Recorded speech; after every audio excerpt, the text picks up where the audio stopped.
Fala pessoal, beleza? O que é um cluster?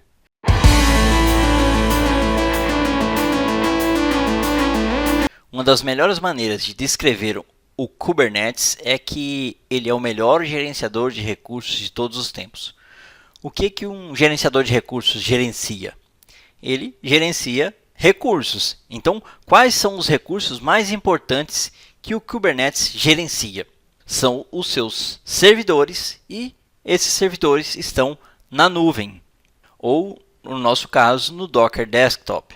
Portanto, são servidores virtuais, eles não são servidores reais, mas são servidores que estão na nuvem ou no Docker Desktop e que são tipicamente chamados de servidores virtuais. O fato é que diferentes provedores de nuvem têm nomes diferentes para esses serviços virtuais. A gente já viu isso anteriormente, né?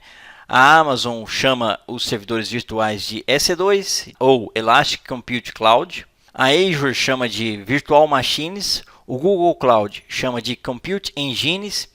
E como o Kubernetes os chama? O Kubernetes usa uma terminologia muito genérica e os chama de nodes ou minions. O Kubernetes pode realmente gerenciar milhares desses nodes. No mundo real, o que a gente faz quando temos milhares de coisas para gerenciar? A gente introduz gerentes. Quer você goste ou não do seu gerente, os gerentes realmente têm um papel a desempenhar. Para gerenciar milhares de nodes Kubernetes, temos alguns master nodes.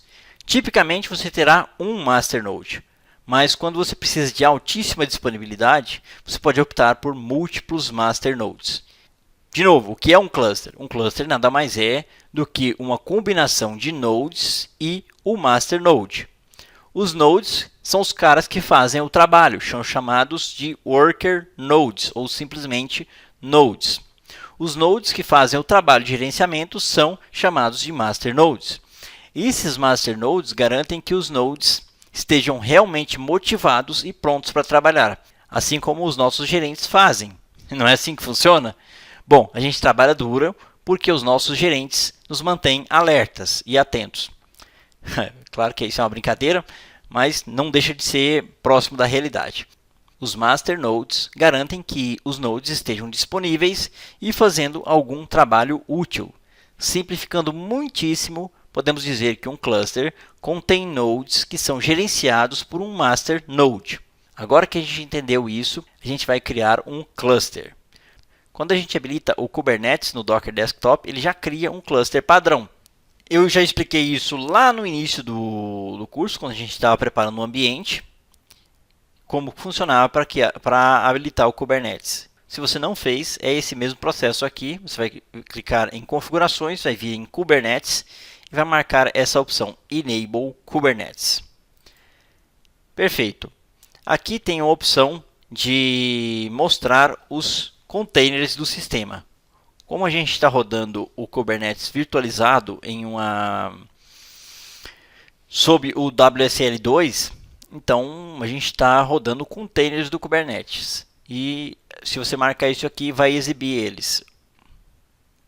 E a gente não vai marcar. Apesar disso, ele mostra. Uma outra coisa que você pode fazer também é resetar o cluster Kubernetes se você tiver algum problema, da mesma maneira que você restaura o Docker aos padrões de fábrica. Então, a gente vai habilitar o Kubernetes. Assim que a gente fizer isso, ele já vai habilitar para a gente, vai criar um cluster default para a gente, melhor dizendo. Apply e Restart. Aqui ele fala que vai levar alguns minutos e que vai requerer conexão com a internet. A gente já sabe disso, vamos clicar em Install. E vamos aguardar esse processo. Evidentemente vai demorar um pouco, vou acelerar o vídeo e já retorno assim que tudo estiver funcionando.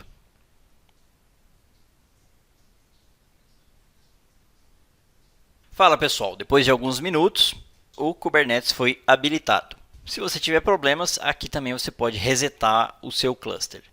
Perfeito, vamos conferir se o cluster realmente foi criado. Para isso, digite o comando kubectl, sempre começa com kubectl, config, espaço, current, traço, context, enter. Claro, é current, não current. E aí está o nome do cluster, que é Docker Desktop.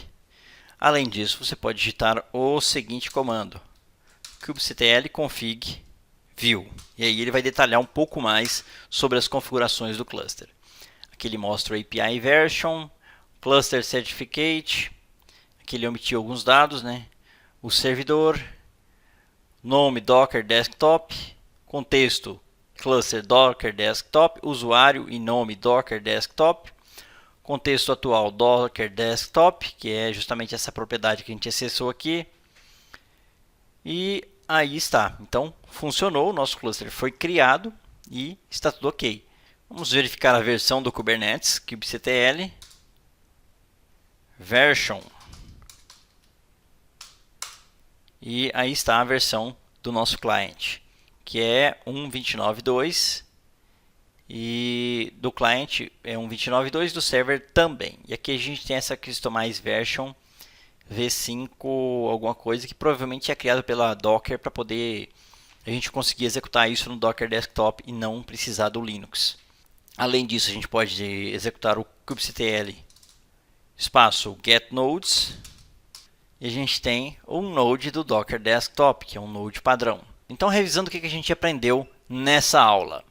A gente viu que o Kubernetes Cluster tem um conjunto de nodes que fazem o trabalho e um conjunto de master nodes que gerenciam os nodes.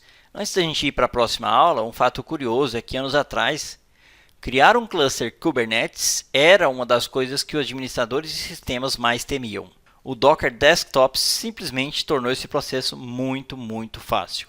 Na verdade, o Docker Desktop faz muitas coisas incríveis nos bastidores para disponibilizar um cluster estável para a gente. Mas, há alguns poucos anos, você não pode imaginar como era difícil criar um cluster Kubernetes. A gente se vê na próxima aula, onde começaremos a usar o cluster que criamos com o Docker Desktop, fazendo a implantação da nossa primeira aplicação no Kubernetes. Beleza, pessoal? Então é isso. Até lá. Esse vídeo é patrocinado pelo meu treinamento Docker do Zero à Maestria. Containers desmistificados. Aprenda Docker do zero absoluto na teoria e na prática e dobre as suas oportunidades de crescimento na carreira. Mais detalhes na descrição e no comentário em destaque.